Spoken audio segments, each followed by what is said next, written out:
Welcome to NCERT Plus 1 and Plus 2 Physics. അപ്പോൾ നമ്മൾ chapter കഴിഞ്ഞിരുന്നു, തെർമോഡൈനാമിക്സ് ചാപ്റ്റർ കഴിഞ്ഞു. അപ്പോൾ ഇന്ന് നമ്മൾ ഇതിൻ്റെ അകത്തെ നിങ്ങളുടെ ടെക്സ്റ്റ് ബുക്കിൻ്റെ ബാക്കിലുള്ള NCERT എക്സസൈസസ് ആണ് ചെയ്യാൻ പോകുന്നത്. ഓക്കെ, അപ്പോൾ നമുക്ക് അതിലേക്ക് നോക്കാം. ഫസ്റ്റ് പ്രോബ്ലം നോക്കുക. A geyser heats water flowing at the rate of 3 liters per minute. അപ്പം ഒരു ഗീസർ വെള്ളം, അതായത് 3 liters per minute അങ്ങനെ ഫ്ലോ റേറ്റ് ഉള്ള ഒരു വെള്ളത്തിനെ ചൂടാക്കുകയാണ്. ഒരു ഹീറ്റർ ദാറ്റ് ഇസ് ഫ്രം ചൂടാക്കുന്ന ടെമ്പറേച്ചർ 27 ഡിഗ്രി സെൽഷ്യസിന് 77 ഡിഗ്രി സെൽഷ്യസിലേക്ക്. If the geyser operates on a gas burner, ആ ഗീസർ ഒരു ഗ്യാസ് ബർണറിലാണ് അത് വർക്ക് ചെയ്യുന്നത് എങ്കിൽ what is the rate of consumption of fuel if its heat of combustion is 4 into 10 power 4 joules per gram.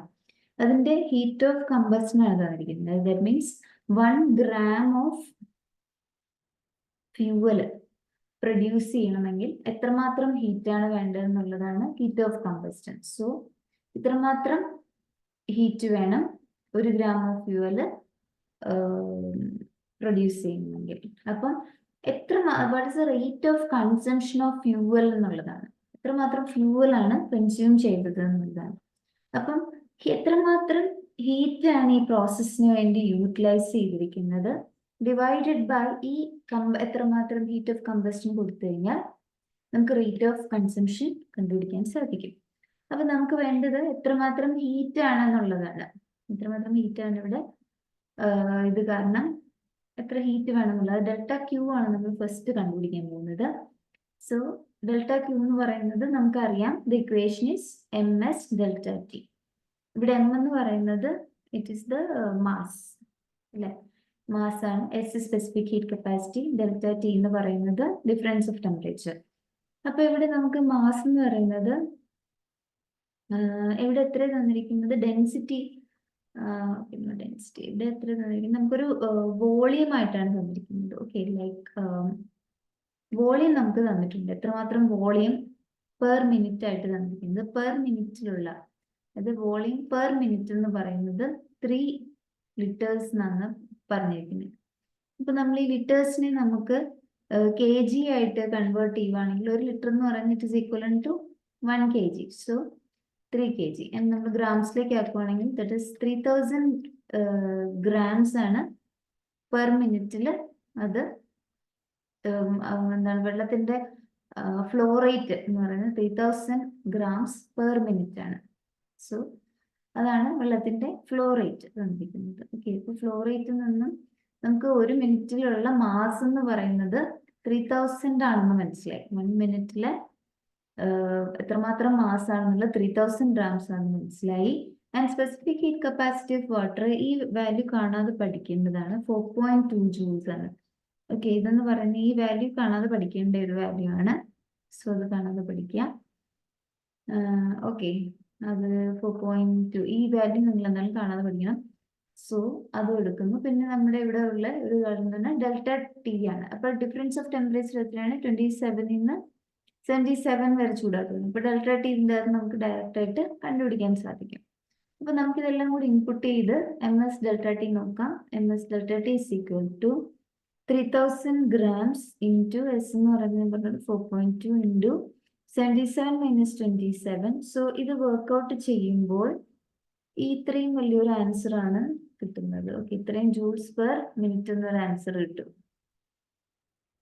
Okay, ഇത്രയും joules per minute എന്നുള്ള answer ആണ് നമുക്ക് കിട്ടുന്നത്. ഓക്കെ, അപ്പം ഇനി എന്താ വേണ്ടത്, റേറ്റ് ഓഫ് കമ്പസ്റ്റൻ കണ്ടുപിടിക്കാൻ. റേറ്റ് ഓഫ് കമ്പസ്റ്റൻ കണ്ടുപിടിക്കാൻ വേണ്ടിയിട്ട് നമുക്ക് എന്ത് ചെയ്താൽ മതി, ഈ ഡെൽറ്റ ക്യൂവിനെ എത്ര റേറ്റിലാണെന്നുള്ളതല്ലേ, ഇത്രയും ഫ്യൂവൽ ഇത്രയും ഹീറ്റ് ആണെങ്കിൽ divided by heat of combustion ചെയ്ത് കഴിഞ്ഞാൽ റേറ്റ് ഓഫ് കമ്പസ്റ്റൻ കിട്ടും. സോ 60 ഇത്രയും divided by heat of combustion എന്ന് പറഞ്ഞാൽ 4 into 10 power 4. അപ്പോൾ ഇത് ചെയ്ത് കഴിയുമ്പോൾ ഏകദേശം 16 grams per minute എന്ന് കിട്ടും. Okay, so this is the rate of combustion.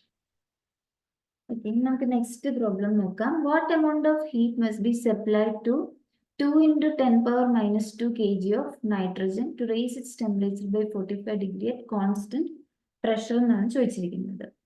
അപ്പം എത്രമാത്രം ഹീറ്റ് ആണ് ഈ ഒരു മാസ് ഓഫ് നൈട്രജൻ തന്നിട്ടുണ്ട്. Okay, mass of nitrogen small M ആയിട്ട് എടുക്കുമെങ്കിൽ that is given by 2 into 10 power minus 2 kg. അത്തരം കെജിക്ക് എത്രമാത്രം ഹീറ്റ് കൊടുക്കണം, അതിന്റെ ടെമ്പറേച്ചർ 45 ഡിഗ്രി സെൽഷ്യസിൽ കൂട്ടണം ആൻഡ് പ്രോസസ്സ് കോൺസ്റ്റന്റ് പ്രഷറിലും ആയിരിക്കണം. പിന്നെ മോളാർ മാസ് ഓഫ് നൈട്രജൻ തന്നിട്ടുണ്ട്. ഈ മോളാർ മാസ് നമ്മൾ ക്യാപിറ്റൽ എം ആയിട്ട് കൊടുക്കുകയാണെങ്കിൽ that is 28. Then universal gas constant എന്ന് പറയുന്നത് തന്നിട്ടുണ്ട് 8.3 joules per mole per Kelvin. Okay, അപ്പൊ അത് തന്നിട്ടുണ്ട്. നമ്മളോട് ചോദിച്ചിരിക്കുന്നത് എത്രമാത്രം heat required to raise the temperature എന്നുള്ളതാണ്. ഓക്കെ, അപ്പൊ നമുക്കറിയാം കോൺസ്റ്റന്റ് പ്രഷർ ആണ്. അപ്പൊ നമുക്ക് എടുക്കാവുന്ന ഒരു കാര്യം വെച്ചാൽ മോളാർ സ്പെസിഫിക് ഹീറ്റ് കപ്പാസിറ്റിയുടെ ഒരു വാല്യൂ നമുക്കറിയാം അല്ലെ. Molar specific heat capacity, that is the heat capacity which is defined at the so here it is constant pressure. So molar specific heat capacity constant pressure ne namukariya ene nammal denote cheyna C subscript P aanu, which is defined as 1 by mu delta Q by delta T. അപ്പൊ ഇതിൻ്റെ അകത്ത് ചോദിച്ചിരിക്കുന്നത് ഇതിലെ Q എന്ന് പറയുന്ന ക്വാണ്ടിറ്റിയാണ്, എത്രമാത്രം heat ആണ് വേണ്ടതെന്നുള്ളതാണ് ചോദിച്ചിരിക്കുന്നത്. So delta Q is equal to ബാക്കി മ്യൂവിനെ അപ്പുറത്തേക്കും ഡെൽറ്റ ടി ഇപ്പുറത്തേക്കും മ്യൂവിനെയും ഡെൽറ്റ ടിയും അപ്പുറത്തേക്ക് കൊണ്ടുപോയി കഴിഞ്ഞാൽ mu C P delta T എന്ന് വരും. അപ്പൊ ഇതിൻ്റെ അകത്ത് നമുക്ക് സി പി അറിയില്ല, ഡെൽറ്റ ടി തന്നിട്ടുണ്ട് 45 ഡിഗ്രി സെൽഷ്യസ് ആയിട്ട്. ഓക്കെ, ഡെൽറ്റ ടി നമുക്ക് 45 ഡിഗ്രി സെൽഷ്യസ് ആയിട്ട് തന്നിട്ടുണ്ട്. പക്ഷേ ഡിഫറൻസ് ഓഫ് ടെമ്പറേച്ചർ അത്രയ്ക്കിലേക്കാണ് റേസ് ചെയ്യേണ്ടതെന്നാണല്ലോ പറഞ്ഞത്, അത്രയും കൂട്ടണം എന്നാണല്ലോ. അപ്പൊ ഡെൽറ്റ ടി 45 ആണ്. സി പി അറിയില്ല ആൻഡ് മ്യൂ അറിയില്ല. Mu means the number of moles. Okay, mu is the number of moles. അപ്പൊ നമുക്ക് ഉള്ള മാസം തന്നിട്ടുണ്ട്, മോളിക്കുലർ മാസം നമുക്ക് അറിയാമെങ്കിൽ മോൾസ് കണ്ടുപിടിക്കാനുള്ള ഫോർമുല ഈ മാസ് ഇപ്പൊ നമ്മൾ given mass divided by molecular mass ആണ് നമ്മളുടെ എന്ത് നമ്പർ ഓഫ് മോൾസ്. അപ്പം ഗിവൺ മാസ് എന്ന് പറയുന്നത് 2 into 10 power minus 2 kg ആണ്. ഓക്കെ, അപ്പം കെ ജിയെ നമുക്ക് എന്ത് ചെയ്യണം, 1000 ഗ്രാംസിലേക്ക് മാറ്റാൻ വേണ്ടിയിട്ട്, കെ ജിയെ ഗ്രാംസിലേക്ക് മാറ്റാൻ വേണ്ടി you have to multiply with 10 cube. So ഇവിടെ 10 ക്യൂബ് കൊണ്ട് മൾട്ടിപ്ലൈ ചെയ്യുന്നു, then divided by molecular mass 28. അപ്പൊ ഇത് ചെയ്യുമ്പോൾ 0.714 എന്ന് വരും. ഇനി നമുക്ക് വേണ്ട അടുത്ത വാല്യൂ എന്ന് പറയുന്നത് ഈ സി പി എന്താണെന്നും കൂടെ അറിയണം. അപ്പം ഈ സി പി എന്ന് പറയുന്നത് നമ്മുടെ നൈട്രജൻ എന്ന് പറയുന്നത് ഒരു nitrogen is a diatomic gas. Okay, അത് ഒരു ഡയറ്റമിക് ഗ്യാസ് ആണ്. അപ്പം ഫോർ ദിസ് ഡയറ്റമിക് ഗ്യാസ് ഇത് നിങ്ങളുടെ നെക്സ്റ്റ് ചാപ്റ്ററിൽ നിങ്ങൾ പഠിക്കും. ഇപ്പം ഇതിന്റെ വാല്യൂ ഇത് ഈ next chapter kinetic theory of ഗ്യാസസിന്റെ ഡയറ്റമിക് ഗ്യാസസിന്റെ molar specific heat at constant pressure എന്ന് പറയുന്നത് എന്താണെന്ന് പഠിക്കാനുണ്ട്. അപ്പോൾ that value is given by 7/2 R ആണ്. So 7/2 into 8.3. അപ്പൊ ഇത് ചെയ്യുമ്പോൾ 29.05 joules per mole Kelvin എന്ന് വരും. ഓക്കെ, സോ നമുക്ക് ഡെൽറ്റ ക്യൂ ആണ് വേണ്ടത്. ഓക്കെ, അപ്പം ഡെൽറ്റ ക്യൂ കിട്ടാൻ വേണ്ടിയിട്ട് mu C P delta T ഇപ്പൊ എല്ലാത്തിൻ്റെയും വാല്യൂ കിട്ടും. Mu is 0.714, C P is 29.05 and delta t is 45. ഇതെല്ലാം കൂടി ചെയ്ത് കഴിയുമ്പം നമുക്ക് 934 joules എന്നാണ് കിട്ടുക. 934 joules. ഓക്കെ, ഇനി നെക്സ്റ്റ് പ്രോബ്ലം നോക്കാം. ഇതിനകത്ത് എക്സ്പ്ലെയിൻ വൈ എന്നാണ് പറഞ്ഞിരിക്കുന്നത്. Two bodies at different temperatures T1 and T2 if brought in thermal contact do not necessarily settle to the mean temperature T1 plus T2/2. Okay, രണ്ട് ബോഡീസിനെ കൊണ്ടുവന്നു കഴിഞ്ഞാൽ ഒരെണ്ണത്തിന്റെ temperature T1 മറ്റൊരെണ്ണത്തിന്റെ T2 ആണെങ്കിൽ അതിന്റെ thermal ഇക്വിലിബ്രിയത്തിൽ എത്തുമ്പോൾ അതിന്റെ temperature എന്ന് പറയുന്നത് അതിന്റെ ഈ രണ്ടിന്റെയും കൂടെ മീൻ എടുത്തു കഴിഞ്ഞാൽ കിട്ടുന്ന വാല്യൂ ആണ് ഇത് T1 plus T2/2. അതിലേക്ക് ആവത്തില്ല, ഡു നോട്ട് നെസസറിലി. അതെങ്ങനെയാണ് നമുക്കറിയാം, രണ്ട് ബോഡീസ് കോണ്ടാക്ട് ചെയ്ത് വെക്കുമ്പോൾ ഹോട്ടർ ബോഡിയിൽ നിന്ന് കോൾഡർ ബോഡിയിലേക്ക് ഹീറ്റ് ഫ്ലോ നടക്കും until thermal equilibrium is attained. പക്ഷേ ഇങ്ങനെ T1 plus T2/2 മീൻ ടെമ്പറേച്ചറിലേക്ക് എത്തുന്നത് ഈ രണ്ട് ബോഡീസും ഒരേ മെറ്റീരിയൽ കൊണ്ടാണ് ഉണ്ടാക്കിയിരിക്കുന്നത് എങ്കിൽ ഈ ഒരു പറഞ്ഞിരിക്കുന്ന ഈ മീൻ ടെമ്പറേച്ചറിലേക്ക് സെറ്റിൽ ആവും. അതർവൈസ് കാര്യം ഓരോ ഡിഫറെന്റ് ബോഡീസ് ആണെങ്കിൽ if it is different body അതിന്റെ തെർമൽ കപ്പാസിറ്റി വ്യത്യാസമായിരിക്കും. എത്രമാത്രം ഹീറ്റ് വേണം അതിന് ഇത്ര ടെമ്പറേച്ചറിലേക്ക് റീച്ച് ചെയ്യാനെന്നുള്ളത് അത് ഡിഫറെന്റ് ആയിരിക്കും. അപ്പം ഇൻ ദാറ്റ് കേസ് ഈ ഒരു മീൻ ടെമ്പറേച്ചറിലേക്ക് അത് ഒരിക്കലും പോകത്തില്ല. It is different bodies, then its thermal capacity will be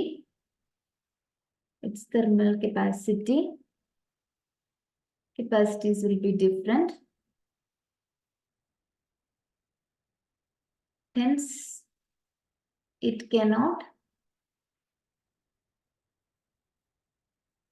can't settle to the mean temperature, settle to its mean temperature when thermal equilibrium is attained. When thermal equilibrium is reached. Okay. അപ്പോൾ അതാണ് എൻ്റെ answer. ഇനി next question നോക്കാം.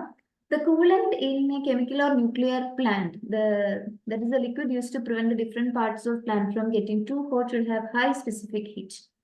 അത് chemical അല്ലെങ്കിൽ nuclear പ്ലാന്റിൽ ഉപയോഗിക്കുന്ന കൂളൻസ്. അപ്പോൾ കൂളൻസ് എന്താണെന്നാണ് പറഞ്ഞിരിക്കുന്നത്? അതിന്റെ പല ഭാഗങ്ങളും അധികം ചൂടാകാതിരിക്കാൻ വേണ്ടിയിട്ട് യൂസ് ചെയ്യുന്ന ലിക്വിഡാണ്. കാര്യം അതിന്റെ പല ഭാഗങ്ങളുടെ ചൂടെന്ന് പറയുന്നത് ഈ കൂളന്റിലേക്കാണ് ട്രാൻസ്ഫർ ആവുക. അങ്ങനെ ആ പല ഭാഗങ്ങളെ തണുപ്പിക്കും. അപ്പൊ അതിന് ഹൈ സ്പെസിഫിക് ഹീറ്റ് വേണം കൂളന്റ് ആയിട്ടുള്ള മെറ്റീരിയൽസിന്. അതെന്തുകൊണ്ടാണ്?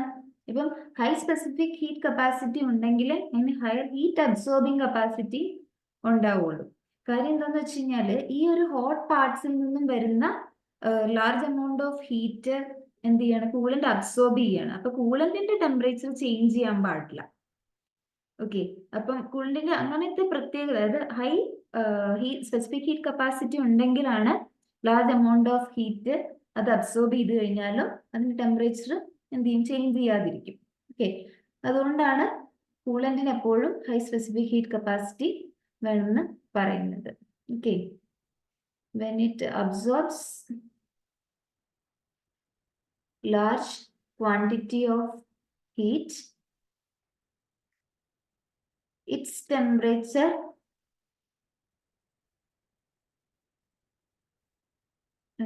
should not change appreciably. Okay, materials with the high heat absorbing capacity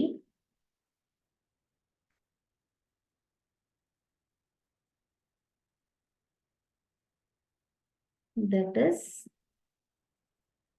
high specific heat materials can only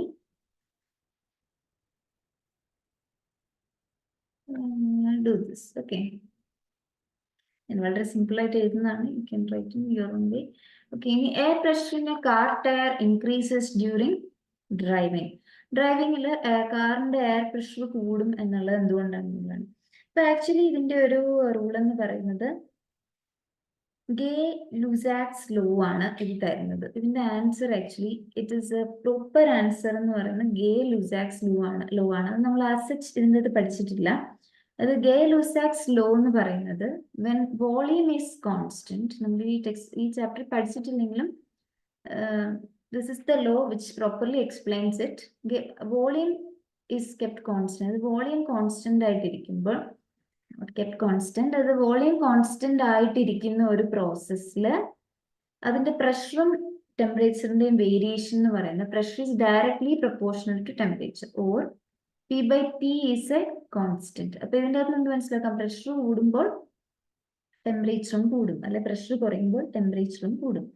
okay, ഒരു കാർ ഇങ്ങനെ ഡ്രൈവ് ചെയ്ത് പോകുമ്പോൾ എന്ത് പറ്റും? ഈ ഫ്രിക്ഷൻ കാരണം റോഡിലും ടയറിലും കൂടെ അതിൻ്റെ ഇടയ്ക്ക് ഉണ്ടാകുന്ന ആ ഫ്രിക്ഷൻ കാരണം എന്ത് പറ്റും? ഈ ഇതിന്റെ അകത്തെ ടെമ്പറേച്ചർ കൂടും. ഓക്കെ, ടയറിന്റെ ഉള്ളിലെ എയർ മോളിക്യൂൾസിന്റെ ടെമ്പറേച്ചർ കൂടുകയും കൂടും മോഷനിലായിരിക്കുന്ന സമയത്ത്. അപ്പൊ നമുക്കറിയാം ടയറിന്റെ വോളിയം ഫിക്സ്ഡ് ആണ്. അപ്പൊ ഇൻ ദാറ്റ് കേസ് അവിടെ ഇതായിരിക്കും ആപ്ലിക്കബിൾ ആവുക, pressure directly proportional to temperature. അപ്പൊ ടെമ്പറേച്ചർ കൂടുകയാണല്ലോ, so pressure also increases. So during driving the temperature Temperature inside the tire increases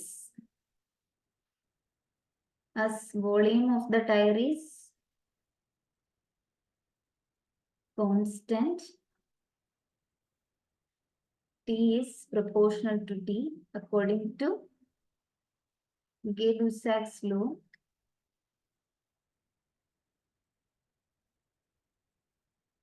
And hence air pressure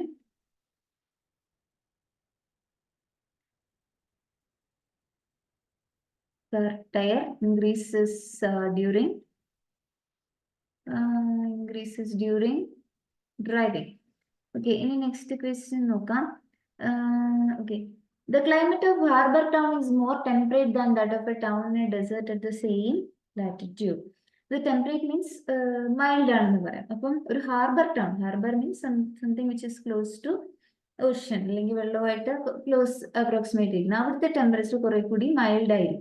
Cool extremities, cool chudum, cool thanapum, angana varilla. Than that of a town in desert at the same latitude. Okay. ഒരു ഡെസേർട്ടിനെ compare ചെയ്യുമ്പോഴത്തേക്കും അതുകൊണ്ടാണ് അത് mild ആയിരിക്കും. അപ്പൊ അതിന്റെ കാര്യം എന്താണ്? ഇത് എന്ന് വെച്ചാൽ വെള്ളത്തിന്റെ high specific heat capacity of വെള്ളം തന്നെയാണ് അതിന്റെ റീസൺ. കാര്യം വെച്ചാൽ നമുക്കറിയാം ഈ വെള്ളത്തിന്റെ അടുത്ത് കിടക്കുന്ന, അത് ഓഷന്റെ ഒക്കെ അടുത്ത് കിടക്കുന്ന പ്രതലങ്ങളിൽ ഡേ ടൈമിൽ സീ ബ്രീസ് ഉണ്ടാവുകയും നൈറ്റ് ടൈമിൽ ലാൻഡ് ബ്രീസ് ഉണ്ടാവുകയും ചെയ്യും. ഓക്കെ. അപ്പം ഈ ലാൻഡ് ബ്രീസും സീ ബ്രീസും ഒക്കെ കൂടി ചേർത്തിട്ട് എന്ത് പറ്റുമെന്ന് വെച്ച് കഴിഞ്ഞാൽ അവിടുത്തെ ഹ്യൂമിഡിറ്റി എന്ന് പറയുന്നത് കൂട്ടും. അങ്ങനെയാണ് അതിന്റെ ടെമ്പറേച്ചർ മൈൽഡ് ആണ്. So the answer is due to high specific heat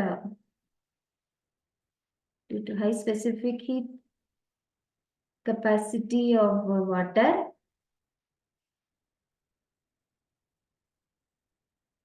The land breeze and sea breeze makes the climate temperate. Okay. അപ്പൊ അതാണ് കുറച്ചും കൂടി ലാൻഡ് ബ്രീസ് എന്താണ് അതൊക്കെ നമ്മൾ വളരെ ഡീറ്റെയിൽഡ് ആയിട്ട് പഠിച്ചതാണ്. അപ്പം നമ്മൾ കണ്ടതാണ്. അപ്പൊ അത് നമുക്ക് ഇതിനകത്ത് ഇൻകോർപ്പറേറ്റ് ചെയ്തിട്ട് ഇത് എഴുതാം. ഓക്കെ. അതുകൊണ്ടാണ് ഇങ്ങനെ സംഭവിക്കുന്നത്. നമുക്ക് നെക്സ്റ്റ് ക്വസ്റ്റ്യൻ നോക്കാം. A cylinder with a movable piston contains 3 moles of hydrogen at standard temperature and pressure. ഒരു സിലിണ്ടറിന്റെ മൂവബിൾ പിസ്റ്റൺ, അതിൻ്റെ അകത്ത് 3 moles of hydrogen ഉണ്ട്. Okay, the walls of the cylinder are made of heat insulator and the piston is insulated by having a pile of sand on it. അപ്പോൾ മൊത്തത്തിൽ insulated എന്ന് പറയുമ്പോൾ heat flow into the system or out of the system is 0. That is delta Q 0 ആണ്. Which means the process is adiabatic. അപ്പോൾ ചോദിച്ചിരിക്കുന്ന question, by what factor does the pressure of the gas increase if the gas is compressed to half its original volume? സിസ്റ്റത്തിന്റെ initial പ്രഷറും volume P1 ഉം V1 ആണെങ്കിൽ finally ഉള്ള pressure P2 എന്ന് എടുക്കുകയാണെങ്കിൽ and final വോളിയത്തിനെ കുറിച്ച് ഒരു കമന്റ് ഉണ്ട്. Final volume V2 is given by half of original volume. V1/2 ആണ് തന്നിട്ടുണ്ട്. So V1/2. അപ്പൊ ഈ സമയത്തെ പ്രഷർ എത്ര ഫാക്ടേഴ്സിലാണ് ഇൻക്രീസ് ചെയ്യുന്നത്? ഇത് പ്രഷർ P2 ഇനീഷ്യൽ പ്രഷറുമായിട്ട് കമ്പയർ ചെയ്യുമ്പോൾ എത്രമാത്രം കൂടുന്നുണ്ട് എന്നുള്ളതാണ് നമ്മുടെ ക്വസ്റ്റ്യനിൽ ചോദിച്ചിരിക്കുന്നത്. അപ്പൊ നമുക്ക് അഡിയബാറ്റിക് പ്രോസസ് ആകുമ്പോൾ നമ്മുടെ equation is PV power gamma is a constant. അപ്പൊ നമുക്ക് ഇത് യൂസ് ചെയ്യാം. പക്ഷെ ഇവിടുത്തെ ഗാമയുടെ വാല്യൂ എന്താണെന്ന് നമ്മൾ നോക്കണം. അപ്പൊ ഹൈഡ്രജൻ എന്ന് പറയുന്നതും ഈ പറയുന്ന പോലെ ഹൈഡ്രജൻ, നമ്മൾ നേരത്തെ നൈട്രജൻ പറഞ്ഞ പോലെ hydrogen is also a diatomic gas. അത് 1H2 ആ രീതിയിലാണ് ഇരിക്കുന്നത്. ഹൈഡ്രജൻ ഡയറ്റമിക് ഗ്യാസ് ആണ്. അപ്പൊ ഡയറ്റമിക് ഗ്യാസിൽ for a diatomic gas, the molar specific heat at constant pressure എന്ന് പറഞ്ഞാൽ 7/2 ആറും molar specific heat at constant volume എന്ന് പറയുന്നത് 5/2 ആറാണ്. ഇത് നെക്സ്റ്റ് ചാപ്റ്ററിൽ ഡീറ്റെയിൽ ആയിട്ട് കാണുന്നുണ്ട്. അപ്പൊ തൽക്കാലം ഇങ്ങനെ ഓർത്ത് വെക്കുക. സോ നമ്മുടെ gamma is the ratio of molar specific heat at constant pressure and volume. So 7/2 R divided by 5/2 R. അപ്പം ഈ 7/2 R ഈ 5/2 R മുകളിലേക്ക് പോകുമ്പോൾ 2/5 R. സോ 2ഉം ക്യാൻസൽ ആയി ഇറ്റ് വിൽ ബിക്കം 7/5. 7/5ന്റെ വാല്യൂ എന്ന് പറഞ്ഞാൽ 1.4. അപ്പം നമുക്ക് ഗാമയുടെ വാല്യൂ ഉണ്ട്. അപ്പം ഇനി നോക്കുക, ഇവിടെ നമുക്ക് P1 V1 നിന്ന് P2 V1/2ലേക്കാണ് പോകുന്നത്. നമ്മുടെ ഇനീഷ്യൽ സ്റ്റേറ്റ് എന്ന് പറഞ്ഞാൽ P1 V1, ഫൈനൽ സ്റ്റേറ്റ് എന്ന് പറഞ്ഞാൽ P2 V1/2. അപ്പൊ നമുക്ക് അഡിയബാറ്റിക് പ്രോസസിന്റെ ഇക്വേഷൻ ഇട്ട് കൊടുക്കാം. P1 V1 power gamma is equal to P2 V1 by 2 the whole power gamma. Okay, ഗാമയ്ക്ക് നമുക്ക് വാല്യൂ ഇട്ട് കൊടുക്കാം. അതിന് മുൻപായിട്ട് നമുക്ക് P2 by P1 എന്ന് പറഞ്ഞ റേഷ്യോ കിട്ടിക്കഴിഞ്ഞാൽ നമ്മുടെ പ്രോബ്ലം സോൾവ് ആകും. അതുകൊണ്ട് P1 നമ്മൾ ഇപ്പുറത്തേക്ക് കൊണ്ടുവരാം. P2 by P1 അപ്പോഴത്തേക്കും എന്താണ് P1 നമ്മൾ ഇപ്പുറത്തേക്ക് കൊണ്ടുവന്നു. ഈ V1 അപ്പുറത്തേക്ക് കൊണ്ടുപോവാം. So V1 by 2 by V1 the whole power gamma എന്ന് വരും. സോ സോറി, ഇത് ഈ V1 by 2 അപ്പുറത്തേക്ക് പോകുമ്പോൾ 2 by V1 ആവും. So 2V1 by V1 the whole power gamma. So ഈ V1 ക്യാൻസൽ ആവുകയും P2 by P1 is equal to 2 power gamma. So which implies P2 is equal to P1 into 2 power gamma. So P1 into 2 power gamma value 1.4. So ഇത് ചെയ്യുമ്പോൾ 2 power 1.4 എന്ന് പറയുന്നത് ചെയ്യുമ്പോൾ കിട്ടുന്ന 2.64 എന്നാണ്. So 2.64 P1, അതായത് P2 എന്ന് പറയുന്നത് 2.64 P1. So പ്രഷർ ഇൻക്രീസ് ചെയ്യുന്ന ഫാക്ടർ എന്ന് പറയുന്നത് 2.64 എന്ന് പറയുന്നത്. ഈ ഫാക്ടർ ഇത്രയും പ്രഷർ കൂടും. അതാണ് ചോദിച്ചിരിക്കുന്നത്. ഇനി നമുക്ക് നെക്സ്റ്റ് പ്രോബ്ലം നോക്കാം. In changing the state of A gas adiabatically from an equilibrium state to another equilibrium state B, an amount of work equal to 22.3 joules is done on the system. അപ്പം ഒരു ഗ്യാസിനെ അഡയബാറ്റിക്കലി ആയിട്ട്, അതായത് delta Q 0 ആവുന്ന തരത്തിൽ എന്ന് പറയുന്ന എയിൽ നിന്ന് ബിയിലേക്ക് ചേഞ്ച് ചെയ്യുവാണ്. ഇത് അഡയബാറ്റിക്കലി ചേഞ്ച് ചെയ്യുമ്പോൾ എപ്പോഴും നമുക്കറിയാം work is done on the system. Adiabatic process ആകുമ്പോൾ work is done on the system. അപ്പൊ സിസ്റ്റത്തിലേക്ക് ചെയ്യുന്ന വർക്ക് എന്ന് പറയുന്നത് always work done on the system എന്ന് പറയാൻ പറ്റില്ല. ബിക്കോസ് അഡിയബാറ്റിക് എക്സ്പാൻഷൻ ആണോ അഡിയബാറ്റിക് കംപ്രഷൻ ആണോ എന്ന് നോക്കേണ്ടി വരും. സോ ഹിയർ അഡിയബാറ്റിക്കലി ആണ് എ നിന്ന് ബിയിലേക്ക് വന്നിരിക്കുന്നത്. And given that work is done on the system എന്നാണ് തന്നിരിക്കുന്നത്. എപ്പോഴും ഇവിടെ നമ്മുടെ കൺവെൻഷൻ എടുക്കണം. അതായത് work is done by the system ആണെങ്കിൽ positive value, work is done on the system ആണെങ്കിൽ മൈനസ് കൊടുക്കുക. സോ ഇത് മൈനസ് ആണ്, -22.3 joules. If the gas is taken from state A to B via a process in which the net heat absorbed by the system is 9.35 calories. ഇതിങ്ങനെയാണ് എടുത്തത്. അഥവാ ഇതേ സിസ്റ്റത്തിനെ തന്നെ എയിൽ നിന്നും ബിയിലേക്ക് എടുത്തത് ഒരു ഹീറ്റ് അബ്സോർപ്ഷൻ, അത് ഡെൽറ്റ ക്യൂ എന്ന് പറയുന്നത് 9.35 കാലറീസ് അബ്സോർബ് ചെയ്തുകൊണ്ട് എയിൽ നിന്നും ബിയിലേക്ക് എടുക്കുകയായിരുന്നു എങ്കിൽ എത്രമാത്രം വർക്ക് ചെയ്യേണ്ടി വരും സിസ്റ്റം എന്നുള്ളതാണ് ചോദിച്ചിരിക്കുന്നത്. ദാറ്റ് മീൻസ് നമുക്ക് ഇവിടെ ചോദിച്ചിരിക്കുന്നത് എത്രമാത്രം വർക്ക് ആണെന്നാണ് ചോദിച്ചിരിക്കുന്നത്. അപ്പൊ നമ്മുടെ ഫസ്റ്റ് ലോ ഓഫ് തെർമോഡൈനാമിക്സ് അനുസരിച്ച് delta Q is equal to delta U plus delta W, which implies delta W is equal to delta Q minus delta U.